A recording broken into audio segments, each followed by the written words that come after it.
હિન્દુ સનાતન ધર્મમાં મનુષ્યને સંસ્કારી બનાવવાનો અનોખો માર્ગ છે 16 સંસ્કારોનો માર્ગ.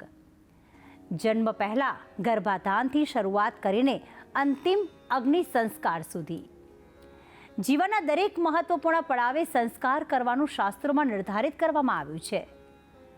સંસ્કાર એટલે શુદ્ધિકરણ, ઉત્તમતા અને આધ્યાત્મિક ઉન્નતિ. તો ચાલો આજે જાણીએ કે કેવી રીતે 16 સંસ્કારો મનુષ્ય જીવનને પવિત્ર, શિસ્તબદ્ધ અને આધ્યાત્મિક બનાવે છે. માહિતી આપશે ગુરુજી પ્રફુલભાઈ પંડ્યા. જજાગ્રતો દૂરમુદૈતિ દૈવં તદુસુપ્તસ્ય તથૈવૈતિ દુરંગમન જ્યોતિખાન જ્યોતિરેકંતન્મે મનઃ શિવ સંકલ્પમસ્તુ. જય ભગવાન મિત્રો, હું છું પ્રફુલભાઈ પંડ્યા. ભક્તિ સંદેશ કાર્યક્રમની અંદર આપનું સ્વાગત છે. મિત્રો, મારે આજે વાત કરવી છે 16 સંસ્કાર કયા છે, 16 સંસ્કારનું મહત્ત્વ શું છે એ આજે કહીશ. અને આવનાર બીજા એપિસોડની અંદર હું દરેક સંસ્કારની ડીપમાં તમને માહિતી પણ આપીશ કે કયો સંસ્કારમાં કઈ વસ્તુ કરવી જોઈએ. તો હવે આપણા જે 4-5 દિવસ જે ચાલશે વિષયો તે બધા જ 16 સંસ્કારના છે. તો આજનો દિવસ જે છે એમાં 16 સંસ્કાર કયા છે એ હું તમને જણાવી દઈશ. અને કયો સંસ્કાર કયા મહિને કરવામાં આવે છે એ પણ આજે જણાવી દઈશ. ખાસ કરીને એવું કહેવાય છે કે આપણા હિન્દુ સનાતન ધર્મની અંદર સંસ્કારનું વિશેષ મહત્ત્વ છે. તો મનુષ્ય જે છે એ સૌથી શ્રેષ્ઠ ગણવામાં આવે છે અને મનુષ્ય જીવને 16 સંસ્કાર આપવામાં આવે છે. એટલે મનુષ્યને સંસ્કારી જીવ તરીકે કહેવામાં આવે છે. હવે 16 સંસ્કાર કયા છે તો એના વિશે પણ આપણે જાણકારી લઈ લઈએ. 16 સંસ્કારની અંદર અમુક સંસ્કાર એવા છે કે જે મનુષ્યના જન્મ પહેલાં હોય છે, અમુક સંસ્કાર જન્મ બાદ હોય છે અને છેલ્લો સંસ્કાર મૃત્યુ બાદ હોય છે, જેને અગ્નિ સંસ્કાર કહેવાય.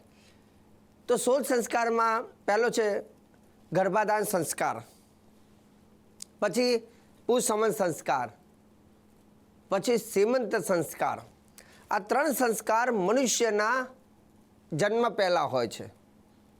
પછી જેવો જન્મ થાય છે પછીના જે આવતા સંસ્કાર છે જેમાં જાતકર્મ સંસ્કાર, નામકરણ સંસ્કાર, નિષ્ક્રમણ સંસ્કાર, અન્નપ્રાશન સંસ્કાર, ચૌલ કર્મ સંસ્કાર, કર્ણવેદ સંસ્કાર, ઉપનયન સંસ્કાર, વિદ્યારંભ સંસ્કાર, વેદ વિસર્ગ સંસ્કાર, વાગદાન સંસ્કાર, પાણીગ્રહણ સંસ્કાર એટલે કે વિવાહ સંસ્કાર, પછી વાન પ્રસ્થાન સંસ્કાર અને છેલ્લો સંસ્કાર જેને આપણે કહીએ અગ્નિ સંસ્કાર. તો આ 16 સંસ્કાર જો કોઈ આપવામાં આવતા હોય કોઈ જીવને તો છે મનુષ્ય જીવને. હવે આ સંસ્કાર ક્યારે ક્યારે આપવા જોઈએ એની પણ જાણકારી તમને આપું છું. પહેલું તો કે માતા જ્યારે ગર્ભને ધારણ કરે છે, ગર્ભની અંદર જ્યારે માતા ગર્ભને ધારણ કરે છે ત્યારે જે સંસ્કાર કરવામાં આવે છે એને ગર્ભાધારણ સંસ્કાર કહેવામાં આવે છે. ગર્ભધારણ સમયે કરવામાં આવતો સંસ્કાર જેને ગર્ભાધાન સંસ્કાર કહેવામાં આવે છે. ત્યાર પછી બીજો સંસ્કાર જે છે જેને પુસમન સંસ્કાર કહેવામાં આવે છે. આ સંસ્કાર ખાસ કરીને ગર્ભને ધારણ કર્યા પછી જ્યારે ત્રીજો માસ એટલે કે ત્રીજો મહિનો જ્યારે આવે છે તે દરમિયાન કરવામાં આવતો સંસ્કાર જેને પુસમન સંસ્કાર કહેવામાં આવે છે. પુસમન સંસ્કારથી બાળકનો વિકાસ સારો થાય છે એ માટે આ પુસમન સંસ્કાર કરવામાં આવે છે. ત્યાર પછી જ્યારે ગર્ભધારણ કર્યા પછી સપ્તમ માસ એટલે કે 7મા મહિને સીમંત સંસ્કાર કરવામાં આવે છે. ઘણા લોકોનો રીતિરિવાજ અલગ હોય છે. કોઈ 6ઠા માસે કરે, કોઈ 7મા, કોઈ 8મા માસે. અલગ અલગ રીતિરિવાજ મુજબ પણ લોકો કરતા હોય છે. પણ સીમંત સંસ્કાર ખાસ કરીને સપ્તમ માસે કરવામાં આવતો હોય છે. ત્યાર પછી આવે છે જાત કર્મ સંસ્કાર. જાત કર્મ સંસ્કાર એ જ્યારે બાળકનો જન્મ થાય છે ત્યારે તે બાળકને માતાથી જ્યારે વિખૂટું કરવામાં આવે છે ત્યારે નાળ કાપવામાં આવે છે. અને નાળ કાપવાનો સંસ્કાર જે છે જેને શાસ્ત્રની અંદર જાત કર્મ સંસ્કાર એટલે કે નાળ વેદન સંસ્કાર કહી શકાય. પછી આવે છે નામકરણ સંસ્કાર. હવે નામકરણ સંસ્કાર જે છે એ મનુષ્યના જન્મના 10 દિવસ બાદ કરવામાં આવતો હોય છે. ઘણા લોકો રીતિ રિવાજ મુજબ 1.5 મહિનાનું નામ રાખતા હોય છે.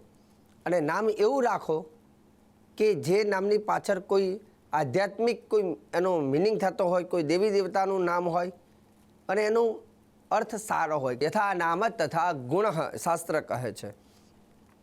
એ પછી જે સંસ્કાર કરવામાં આવે છે જેને નિષ્ક્રમણ સંસ્કાર કહેવામાં આવે છે.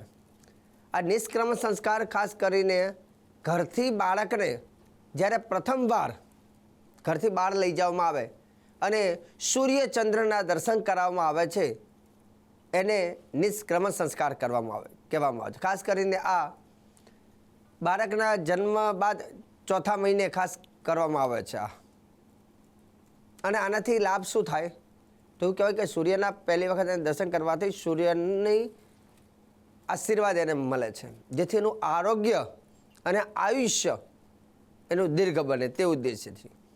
પછીનો જે સંસ્કાર છે જેને આપણે અન્નપ્રાશન સંસ્કાર કહેવામાં આવે છે. અન્નપ્રાશન સંસ્કાર ખાસ કરીને 6ઠા માસે 7મા માસે કરવામાં આવે છે. જ્યારે બાળકના દાંત આવવાની શરૂઆત થાય ત્યારે પણ કરવામાં આવે છે.